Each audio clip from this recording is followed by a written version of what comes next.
여러분과 함께 나눌 말씀 제목은요, 새하늘과 새 땅 두 번째. 새하늘과 새 땅 두 번째죠.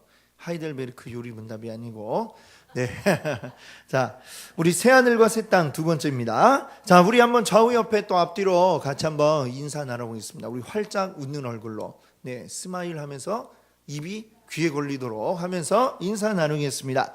잘 되고 있습니다. 기도하면 됩니다. 잘 되고 있습니다. 기도하면 됩니다. 어떻게 귀에 다 걸리셨어요?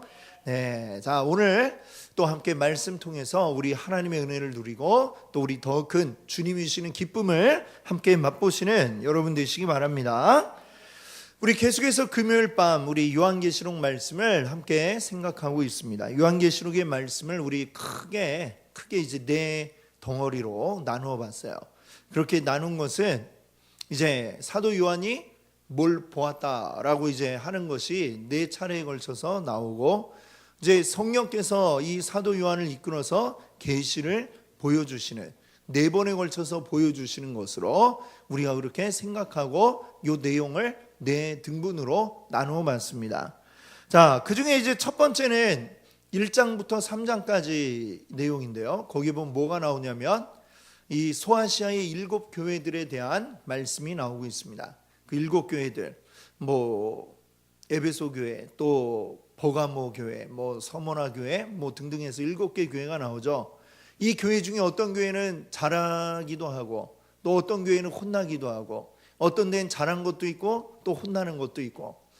이 모습이 뭐냐? 사실 이 7개는 어떻게 보면 모든 이 세상에 존재하는 교회들의 이제 샘플이라고 할 수 있을 것 같아요. 샘플로 7개만 이렇게 먼저 보여주셨지, 이게 그 7교회에만 해당되는 얘기가 아니라 사실은 이 세상에 존재하고 있는 모든 교회들에 나타날 수 있는 유형을 다 이야기하는 것이죠. 그리고 이 7교회들, 이 7교회의 머리가 되시는 바로 예수 그리스도에 대한 이야기가 나오고 있습니다. 자, 그리고 이제 4장에서부터 16장까지 이 부분이 이제 두 번째 부분인데요.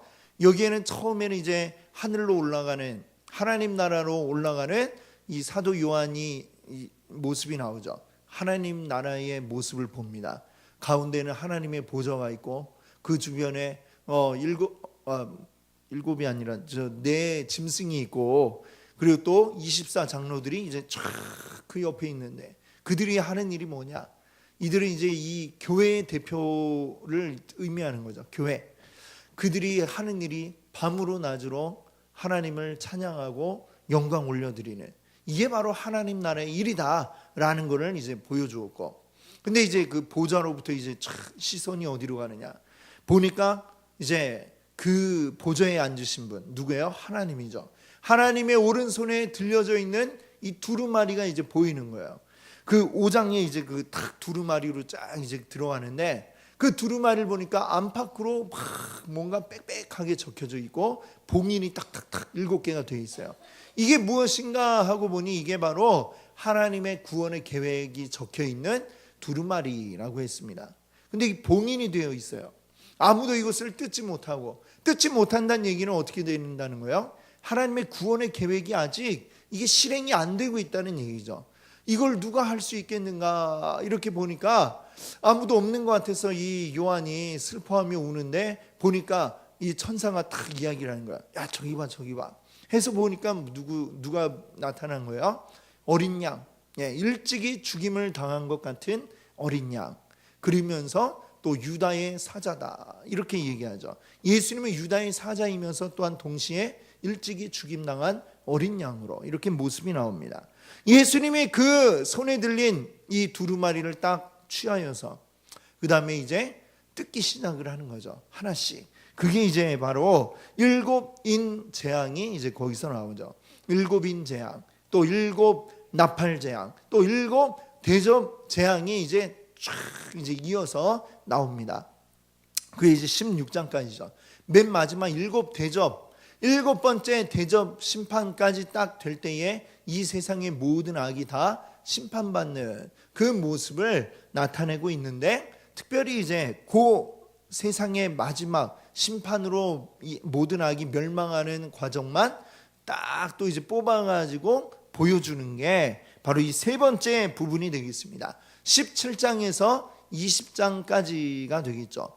그 마지막 때에 악이 심판당하는 모습만 따로 또다시 이제 계시로 보았어요. 그래서 거기에서는 무엇을 이야기하느냐? 큰 성 바벨론. 큰 성 바벨론이 의미하는 게 뭐였습니까? 하나님을 대적하는 바로 이 세상을 의미한다 그랬습니다. 이 큰 성 바벨론이 심판당하고, 그리고 악의 삼위일체, 붉은 용이 있고, 또 적그리스도와, 그리고 그를 따르도록 사람들을 유혹하는 거짓 선지자, 이렇게 악의 삼위일체가 딱 있는데요, 이것들이 하나하나 멸망당하고 그를 따르던 자들이 다 함께 심판받는 이 내용이 이제 요 세 번째 계시의 부분이 되었습니다. 자, 그리고 이제 네 번째로 21장에서 22장까지가 이제 마지막 네 번째 계시의 부분이 되겠습니다. 그래서 이 네 번째 계시에서는 거룩한 성 새 예루살렘을 보여주고 있죠.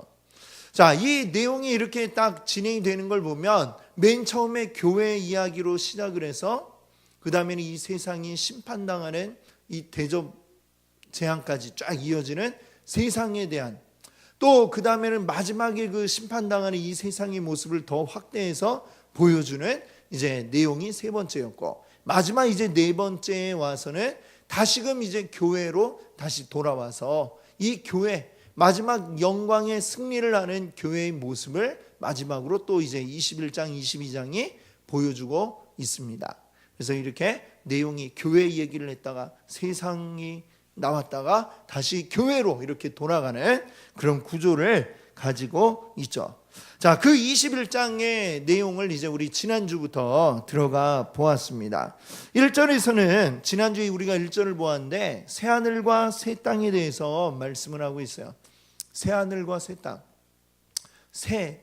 새로운 하늘, 그리고 새로운 땅이 이제 우리 가운데 주어질 것이다, 이렇게 말씀하고 있는데, 지난주에는 그런데 이 새하늘 새 땅이 완전히 정말 듣도 보도 못한 새로운 게 딱 나타나느냐, 아니면 지금 이것이 이제 새롭게 완전하게 바뀌어진 그런 모습이냐, 여기에 대해서 이제 말씀을 드렸었는데요, 우리 예수님의 그 부활하신 이후의 몸에 대한 이야기를 말씀드렸죠. 그렇죠? 기억이 나실 것 같아요. 예수님이 죽었다가 사흘 만에 살아나시고, 그러고 제자들에게 나타나시는데 예수님은 여전히 우리와 같은 육신을 가지고 계셨죠. 제자들이 생각이 와, 이거 귀신 아닌가라는 생각도 했을지 몰라요. 유령, 흔히 얘기하는 유령, 귀신. 이야, 그렇다면 어때요? 귀신은 만질 수가 없죠. 예, 육신이 없는 존재니까. 근데 예수님은 나타나서 제자들에게 야, 내 손 만져봐 하면서 손에 못 박힌 그 못자국이 있는 손을 만지게 하시고, 발에도 구멍이 뚫린 거 보여주시고 만지게 하시고, 심지어는 옆구리에 그 로마 군인이 예수님 죽었나 확인하기 위해서 창으로 푹 찔렀던 그 자국까지도 그대로 남아있는 것을, 남아있는 게 맞겠죠. 예, 그 몸에 상처와 자국이 그대로 있었습니다.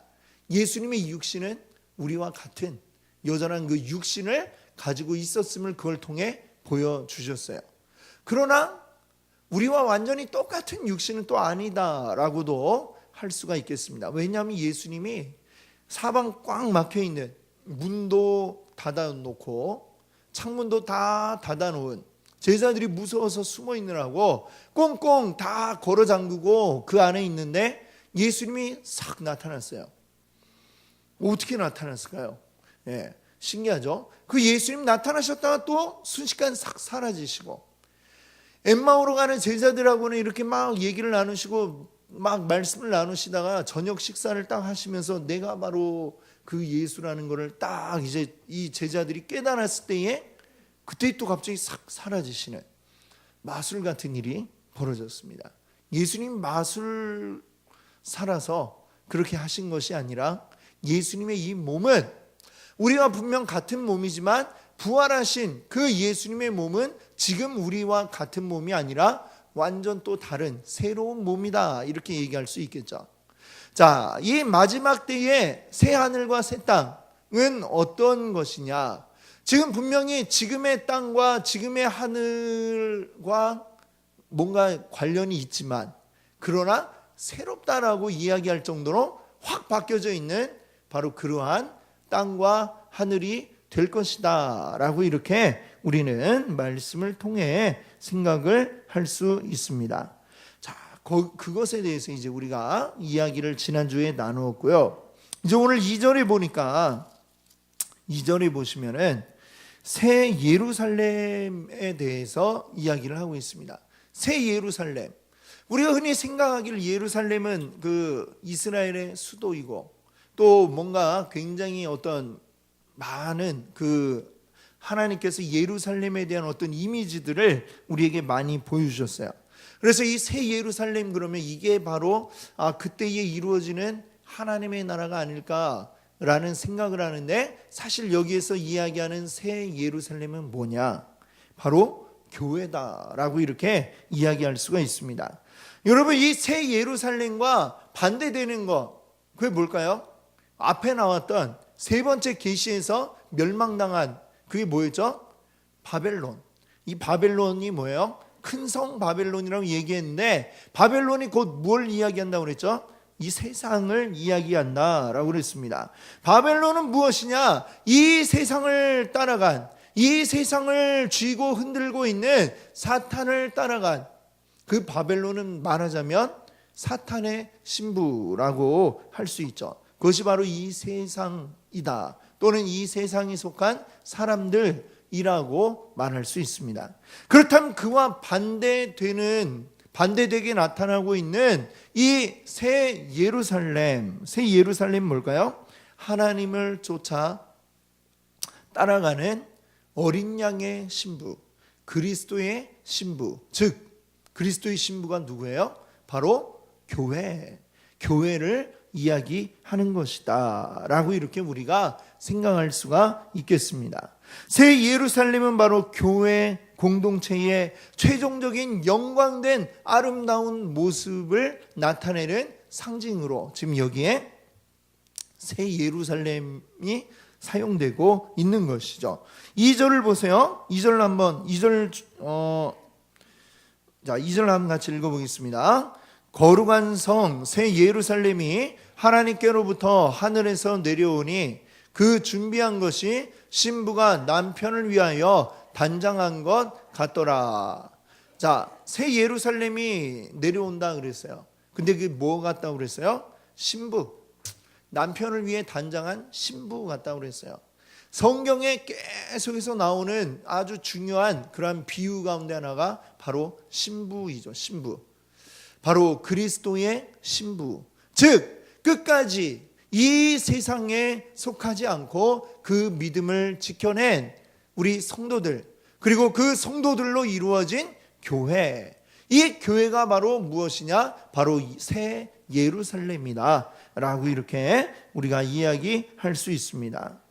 이 교회가 끝까지 버텨서 이 세상의 악이 그 강력한 힘으로 이 교회를 넘어뜨리려 할지라도, 그러나 우리가 앞에서 보았듯이 하나님께서는 이 교회를 끝까지 지키고 보호해 주셨던 것을 봅니다. 이 세상에 7인의 그리고 7대접 7나팔 심판이 막 내릴 때에도 하나님은 교회를 보호하고 계셨던 그 모습을 우리가 이 두 번째 계시의 내용들을 볼 때에 우리가 보았던 기억이 있으실 거예요. 그 모든 환난과 핍박을 다 견뎌내고 그 환난과 핍박에도 넘어지지 않고 끝까지 믿음을 지켜낸 이 살아남아있는, 그리고 신랑되는 예수 그리스도를 기다리고 있는 아름답게 단장한 신부와 같은 이 교회, 바로 새 예루살렘. 이 예루살렘이 이제 어떻게 되는 것입니까? 이 예루살렘을 위해 하나님 무엇을 하십니까? 3절 말씀을 한번 볼까요? 3절을 보세요. 하나님이 그들과 함께 계시리니. 이 교회를 위한 가장 큰 상이 무엇이냐? 바로 하나님이 함께 계신다라고 하는 게 가장 큰 상이다라고 하는 것입니다. 하나님이 우리에게 어떤 상 주기를 원하십니까?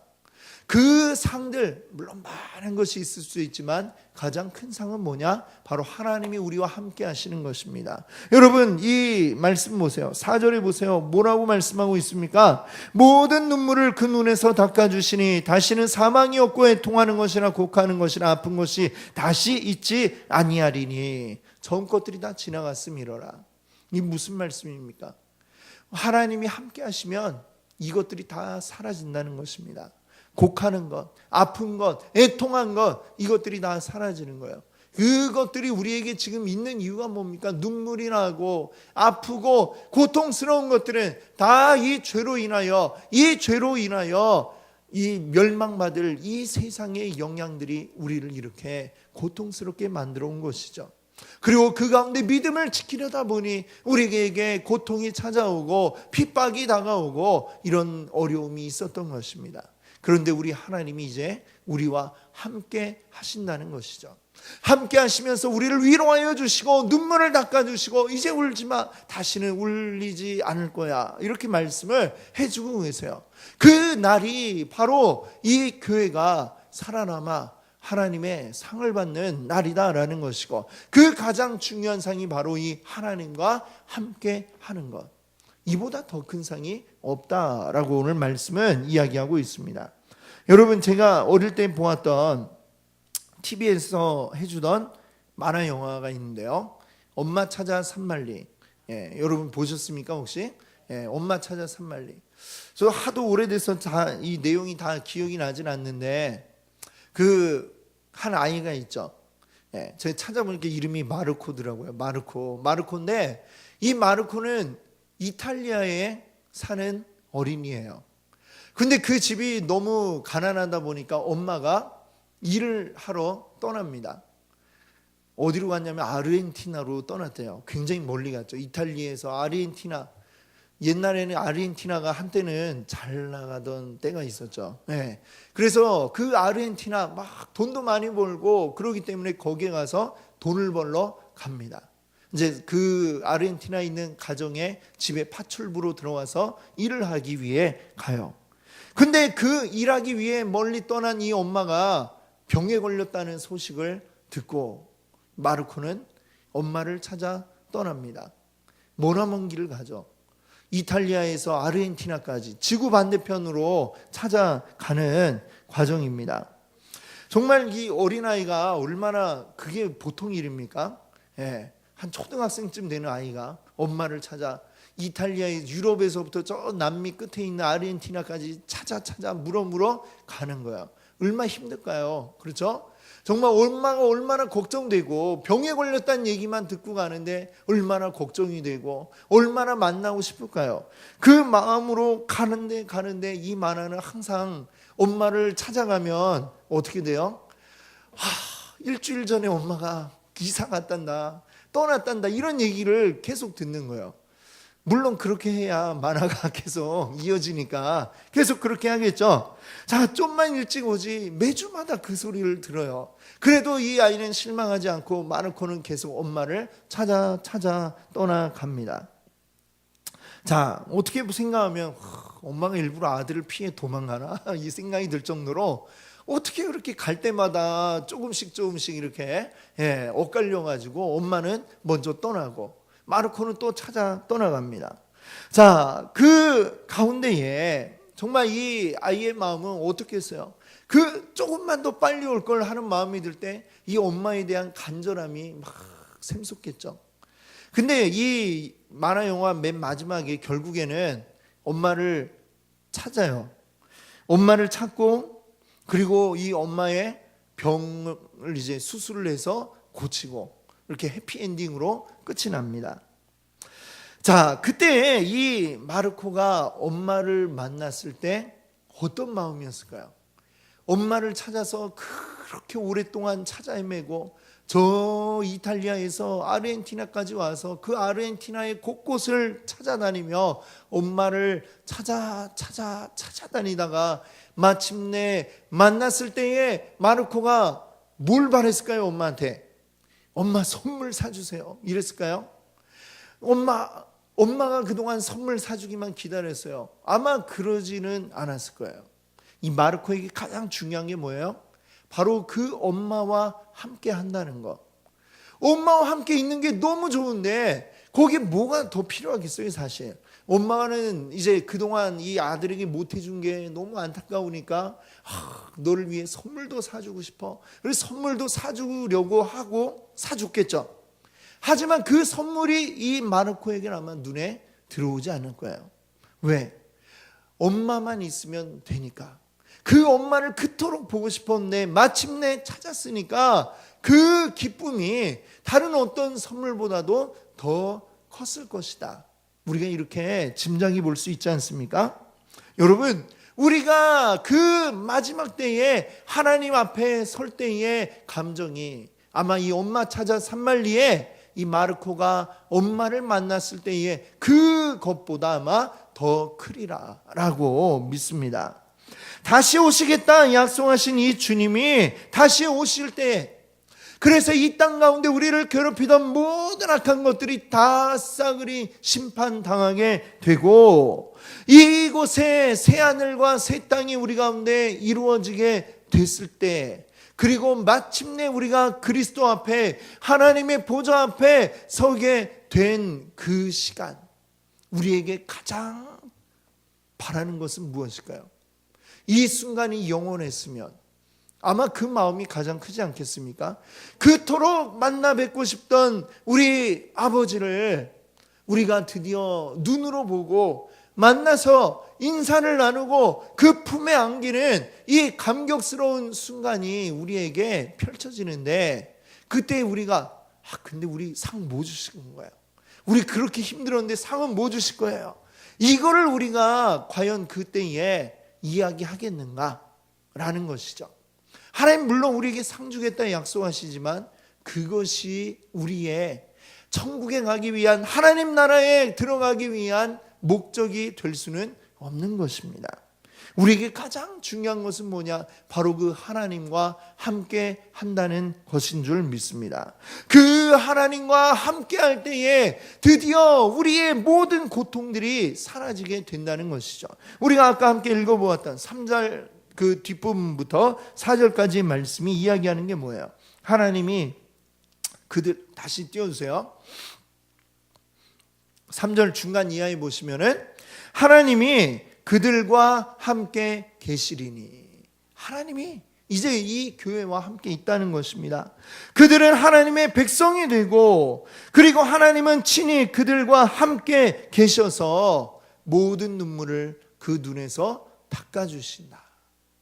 눈물을 닦아주시고 위로해 주시고 안아주시고, 잘하였다 착하고 충성된 내 아들아, 아마 이렇게 우리를 반겨 맞아 주실 것입니다. 이게 바로 주님과 함께함으로 우리가 누리는 그 가장 큰 상인 줄 믿습니다. 그것이 우리에게 주어질 것이에요. 우리 하나님과 함께하는 그 기쁨이 우리에게 주어질 것입니다. 그 감격이 우리에게 있게 될 것입니다. 그리고 하나님은 우리를 위로해 주실 뿐만 아니라 그곳에서 이제 어떻게 하시느냐? 우리를 그 하나님 나라의 영광에 합당하게 변화시켜 주실 것입니다. 5절을 한번 보세요. 5절 중간에 보시면 내가 만물을 새롭게 하노라 하시고, 모든 만물을 새롭게 하십니다. 모든 만물을 새롭게 하셔서 새 하늘과 새 땅이 되었어요. 그리고 우리들은 옛날 그대로일까요? 아니죠. 우리도 이 모든 만물 가운데 포함이 된 것이죠. 우리들도 이전과 다르게 새롭게 바뀌고 변화되는 줄 믿습니다. 아멘. 바로 그 일들이 우리에게 있게 될 것임을 이 요한계시록이 우리에게 약속하고 있습니다. 자, 이 교회의 정반대에 있던 새 예루살렘의 반대에 있는 그게 무엇이었죠? 바벨론이었죠. 바벨론. 자, 이 바벨론에 속한 자들은 그러면 어떻게 되느냐? 바로 그 순간 8절이 말씀하고 있습니다. 여러분 8절을 한번 같이 읽겠습니다. 그러나 두려워하는 자들과 믿지 아니하는 자들과 음행하는 자들과 점술가들과 우상 숭배자들과 거짓말하는 모든 자들은 불과 유황으로 타는 못에 던져지리니 이것이 둘째 사망이라. 아멘. 이 마지막 순간은 결산을 하는 시간이에요. 결산. 가게에서 하루 종일 이렇게 매출을 딱 이제 장사를 하고 나면 문 닫기 전에 문을 이제 닫고 뭐래요? 하루 동안 얼마를 벌었는가 결산 시제를 하죠. 이 시간도 마찬가지예요. 이 땅이 존재하던 새 하늘과 새 땅이 되기 이전에 모든 것들에 대해서 말하자면 결산을 하는 시간이 있게 될 것입니다.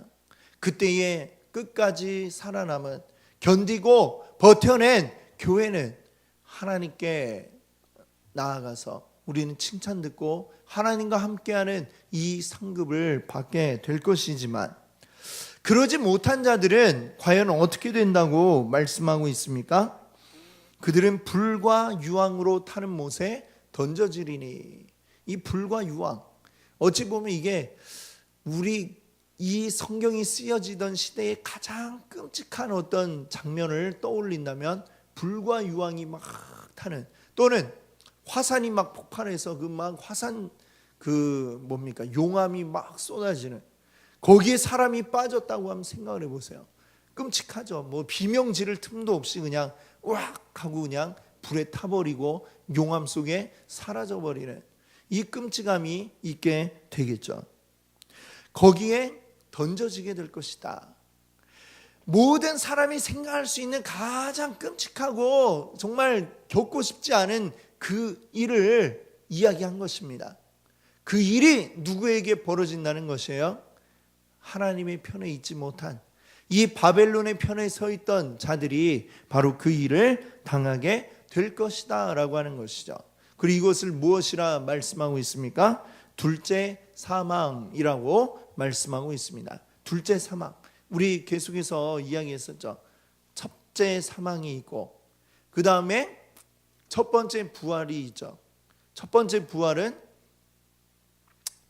믿는 자들에게 주어지는 것이죠.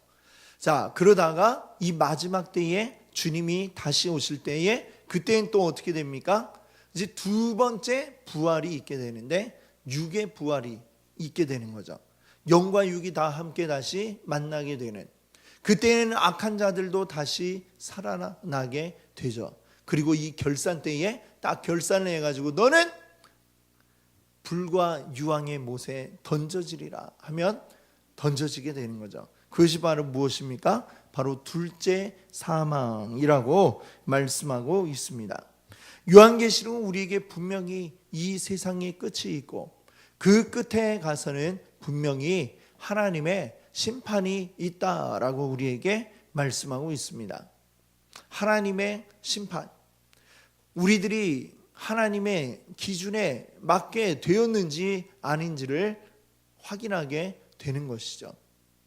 그 기준에 충족된 자들은 끝까지 살아남아 끝까지 고통을 이겨내고 핍박을 견뎌내며 승리한 자들은, 이 교회는 그날에 주님과 함께하는 기쁨을 누릴 것이요, 그러지 못한 자들은 불과 유황에 빠지는 둘째 사망에 이르게 된다 말씀하고 있습니다.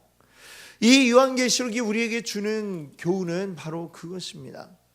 이 세상이 언제까지나 흥청망청 할 수 있게 그 시간이 영원한 것이 아니라 끝이 있다는 것이죠. 그리고 그 끝을 바라보며 그때를 위하여 준비하는 자들이 하나님의 영광의 자리에 들게 될 것이라고 말씀하고 있습니다.